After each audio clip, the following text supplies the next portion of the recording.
sorry for the delay there, but we were having some technical issues relating to dropped frames. Don't think that actually affected the last review, but At least not much. Yeah, like there might be some audio issues, but they don't seem to be major enough for us to go back. So we press on forward to the second game of the week, Ellipsis. And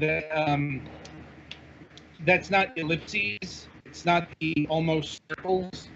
Yeah, it's ellipsis, which is the series of dots as a punctuation mark, and I think it also means like a pause between things. Right. And much like the name, you are collecting dots. Mm-hmm. But the dots are in bubbles. Right. And if you're watching the video version of this review, you'll be able to see what the game looks like. And for visual shorthand, it looks a lot like geometry rules. Yeah, it's neon shapes on a black background, which is flavored as being a particularly neon spaceship in space, I think. Pretty much. It's just the game also builds itself as an avoid mod, because instead of shooting geometric shapes, you're avoiding them. Which it's technically accurate, but this game also doesn't feel all that much like a shoot 'em up because of all of the avoiding. It plays kind of like a puzzle game to me. Yeah, well, the avoid 'em up moniker is from the devs themselves. Mm-hmm. Who, by the way, did provide all copies of the game to us. Mm-hmm. Yeah, everyone got a code for Ellipsis, so we should all be able to talk about this one. Mm-hmm. As long as I'm not sitting here being horrible at it. This is a game that's a little bit tricky to talk while playing. It is. Yeah. I'm like, I will one of I'm not sure if it's one of the developers, but one of the staff has been eagerly anticipating this this review. No joke. So this game surprised me. Like, it surprised me in how good it is. Yeah, looking at this game, and even, well, not looking at it actually in play, you can kind of tell from looking at it in play, but looking at the style of this game and stuff, this is a game that there are a lot of cheap and kind of crappy games that are kind of like. Yeah. But this game itself is actually a pretty solid execution of that kind of formula. Yeah, not, it's like not helping matters is it was originally a mobile game. Like, when you play it, you'll be able to tell immediately that it was built for a touchscreen. But apparently you can play this with a keyboard or a controller or something, but don't. Yeah. No. Yeah. The big surprise was how well... Oh, go ahead, Adam. Let me finish. The big surprise here is how well it controlled with a mouse. Because I have played mobile ports before where, it uses the mouse, but it feels smooth or natural or anything. Like, it just feels like, yeah, you made the mouse a substitute for a touchscreen, and they're not the same thing. This game actually feels good with the mouse. Like, it feels precise. Maybe a little too precise at points, because I won't lie, I died due to hand twitches. Yeah, you need a very steady hand to play this well. Yes. But yeah, it's definitely a kind of game where you need to be able to control your movement pretty precisely, because there are some fairly narrow things you will have to sneak through. Mm-hmm. And you're a fairly big target as well. Yeah. Mm-hmm. I think that was one of the things I genuinely did not like about the game is just how big your hitbox is. Which may be due to the fact that it was originally a mobile game, because your target is closer to the size of a finger than a mouse cursor. Yeah, I noticed that. And not also the into levels is pretty neat too, because it starts with, when you enter a level, it's just a circle, and you have to click on that circle to engage the level, or if it was mobile, you have to press on that circle to get it to start. Well, it's also worth noting that this game is playable with a touchscreen on a touchscreen PC as well. Mm-hmm. And though the version that we are playing here is actually like the I'm not sure second version or third version, but it is like the definitive version. Because there was not just the mobile version released in 2016, but there was a Game Jam version of this. It was born of one of those, and the PC version, according to the PR, has new levels, new visuals, new sounds, controller support, and something I don't think any of us really explored. But it also has an in-game level editor and level sharing. Mm-hmm. So it's one of those games with potentially infinite replay value, because there are about 150 to 200 levels. I know I got I'm about 3/4 of the way through. Maybe I'm close to the big base in the center. Not quite. Yeah, there. the map in this game, you start outside of an area, just as like the Super Mario Brothers 3 style overworld map deal. You start with outside of an area, and you like approach a base, but then clearly you can't get into it because it's all fortified, so you have to go all the way around to get in over the course of your 200 levels. And there was another surprise for me, because I was expecting like 50 levels, maybe 100. I was expecting a mobile-sized chunk levels, but seeing like 200 or however many was definitely more than I was expecting. And the levels themselves are quite varied. Like you'll never encounter the same thing twice exactly. You will encounter worlds where they'll have a they'll have a gimmick. Like there's one world where you're dealing with wind and wind physics. There's one significant area where you're in a nebula, so you can't see outside of a fairly narrow area around yourself. Mm-hmm. There's one world where movement is done by movement. That is to say, everything moves when you move. That was my favorite world, actually. Like where I am now, there are levels kind of styled after Frogger. Like you're dealing with traffic lots. Mm-hmm. Or like this level I'm on now, where once you collect a star, an enemy spawns, comes after you. Right. That's in a lot of the levels where each level. The progression in each level is at the beginning of the level, there might be some hazards or not much on the map, and there's the first bubble with 1 pip. Getting that open reveals the second bubble with 2 pips and possibly other hazards, and then 3 pips, and then 4 pips, and then after the 4th, you get the 4-pip bubble. The end of the stage gate opens, but also the 5-pip bubble appears. So you can go get the 5th one if you want to get the maximum of 4 stars you can get on a level the first time through. Also note that you do actually have to pick up the pips. If you pop the bubble too quickly, they can kind of go everywhere, and then you have to chase them down. The pips run off. Yeah. But it is also noted that the pips also get attracted to you if you get close. Yeah. And believe me, you will be using that in your strategy. There are some levels where you really can't stay near the bubble for any period of time at all. Though there is also a 5th star. When you get all of the pips, they calculate into 4 stars. The 5th one is you have to re-enter the level and beat it in a certain amount of time. You see a green timer, and if you beat the level fast enough, you get the 5th star. Yeah, that's basically a time attack thing that you have to replay the stage to get. You can't get that on your first playthrough. It doesn't even appear. Yeah. Throughout the levels, there are a large variety of different kinds of hazards. There are just plain walls that will kill you, which are usually red. There are like arrows that will chase you. There are arrows that patrol paths. There are cannons that will shoot when you're there. either shoot bullets or shoot lasers or shoot exploding things. There are mines that explode. There are lasers that will kind of turn to follow you, and sometimes they're combined into.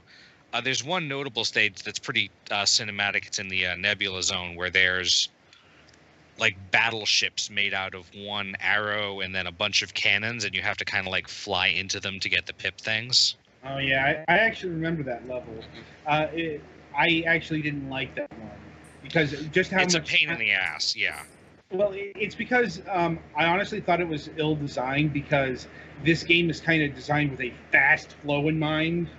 Mhm. And yeah, that's a level where you have to wait a lot because you have to wait for the next battleship to come on screen. Yeah, and the like, the 5-pip bubble is in a third ship that doesn't even spawn until the gates have been around for like 15-20 seconds. Yeah, it's like any level that made me wait, I didn't care for because the pace. I know it says that the pace is it can be your own pace, but I'm like. That varies from stage to stage. Yeah. There are some stages where you kind of have to go slowly. There are some stages where you kind of have to go really fast. Yeah. I think my biggest problem with the game is, because of the wide variety of level designs, the difficulty is all over the place. Like, there were levels where it took me a good amount of tries to beat, including with way too cheap deaths. And some levels that I beat the first try in like 30 seconds. Maybe and they're 50. not always the ones that look like they're hard or easy either. Yeah, it's like you really can't tell what you're getting out of the level until you go through it.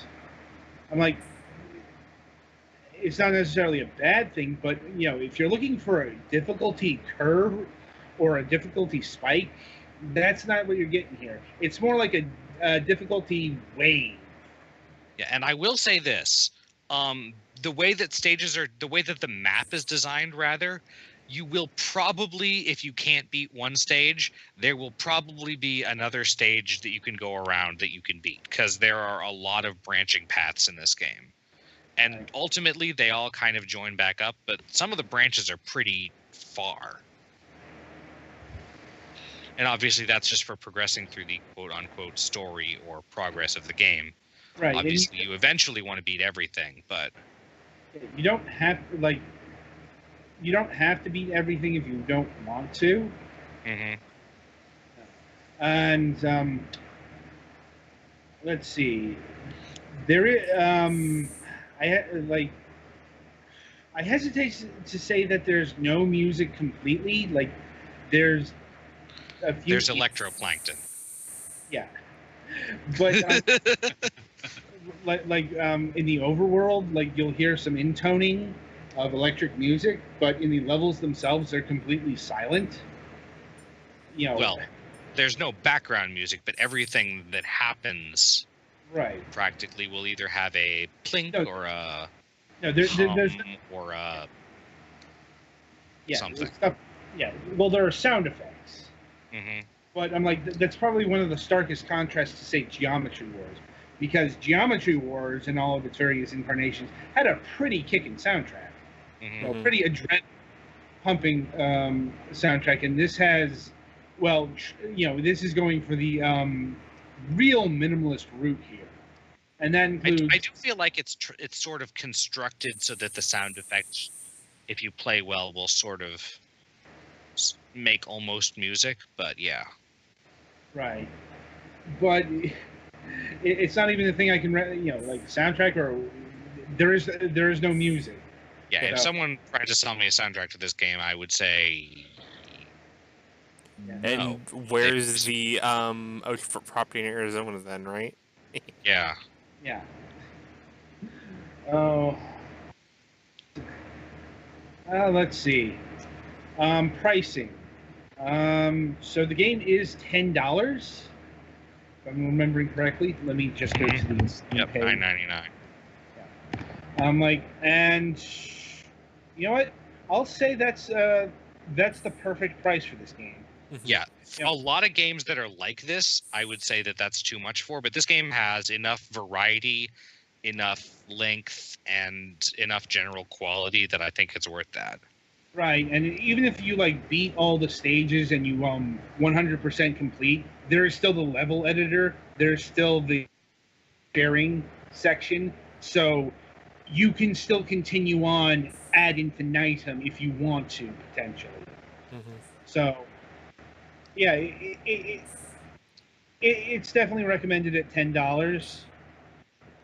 I'm not sure how much the mobile versions are, but I really wouldn't consider the mobile versions, considering that they worked to make this one the definitive experience. And I'm like, if you need a touchscreen, I guess like a Microsoft Surface or something like that would do. Yeah. Yeah, you can still play this. There are ways to play touchscreen games on a PC, and I would recommend that. Yeah. So Twilight, I don't think we've heard from you on this game yet. So, what did you think of Ellipsis? I thought it was really fun and addicting. I really enjoyed the aesthetic neon coloring as well. And, of course, a variety of puzzles it had that pretty much set puzzles for everybody, I guess you could say. Yeah, the gameplay is surprisingly addictive, I think. Yeah. Although I would play this game for about 10-15 minutes. Yeah, it's a game you can take if you have a portable PC. You can take it with you or Surface, whatever. It definitely retains its mobile sensibilities in terms of design. Yeah, but I guess what I mean is that even when something is hard, it's usually hard in a I want to try again way rather than in a stupid, unfair way. No, I do agree. It's like, also this game does keep track of your deaths, so I'd imagine a no death run is another part of the experience. Oh man, I don't even know. There are achievements for how many times you die, so... Yes, I'm aware. And another interesting thing about this game is that this is one of those games that does the whole no text at all thing. And it pulls it off really well, actually. So we were trying to find out if there was a plot to this game, and if there is, we couldn't find it, literally. There's nothing online about there being a plot based into it or anything. The overworld map, to me, suggests kind of like a ongoing campaign or a plot, but nothing specific about like who you are or who these forces that you're fighting are. So I guess it's all meant to be left to your imagination. Although there are a few stages where you actually can defeat enemies because there are blue mines that blow up enemies when you touch them. Yes, there are boss stages, believe it or not. And you can tell you're on a boss stage not only because of the, the blue spindly explosions, but also you get an achievement after beating it. Right. Any other thoughts on Ellipsis here? This is a really interesting game. I'm not sure if that's an other thought, but yeah, I'm like, in terms of score, like it's a solid 7 game. Yeah, I definitely recommend trying it out. Yeah. And, it's not too expensive. So, like, even if you don't like it, I don't think you'll feel ripped off. Yeah. Yeah.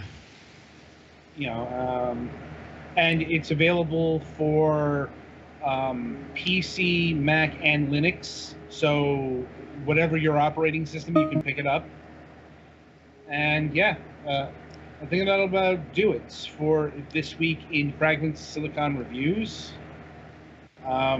Next week, we have currently only one review scheduled. That's mainly because we are reviewing Decapo 3R next week. And which is, it's going to take all the time we have to get a decent amount of that. Yeah, it's like, remember, if you go back to our interview, it was billed as an 80-hour visual novel. Now, that's going through everything. But, I mean, I've put in about 2 hours in the game now. Although I will say, one thing that is annoying me already is the save functionality, because it's not standard, extremely user-friendly visual novel saving. No, it will save at the beginning of a scene, not during a scene. Oh, that can be annoying because scenes can get long. Yeah, I'm like, I lost progress twice on that because I'm like, I saved the game, you know, and then I load it up and I'm like, wait, why am I starting at the beginning of the scene? Like, but yeah, more on that next week. But I'm like, not something I really liked. Anyway, so coming up on the shows, we've got 2 interviews this week. Yeah, we've got a Thursday interview, Tuesday morning interview. I was gonna say Thursday. That's new. Yeah, no, Tuesday morning. We're having Jeffrey Zukowski. Sorry, Polish name. Whatever. Yeah. Of Throwback Entertainment. You know, which means we're going to be talking more about Gladiator: Sword of Vengeance. Oh man, that game. That was a game. Yeah. February 15th, we'll be talking with David Austry of New Bloods Interactive about Strafe, the retro-styled FPS. You know, it's a FPS for the 90s, for today. I'm not even joking about that. That's how they're selling it. Oh, you know, man, 90s FPS. Yeah, it's the best FPS of 1996 in the year of 2017. And we have that and have not reviewed it yet, correct? No, the game isn't out until March. Oh, okay, gotcha. Yeah.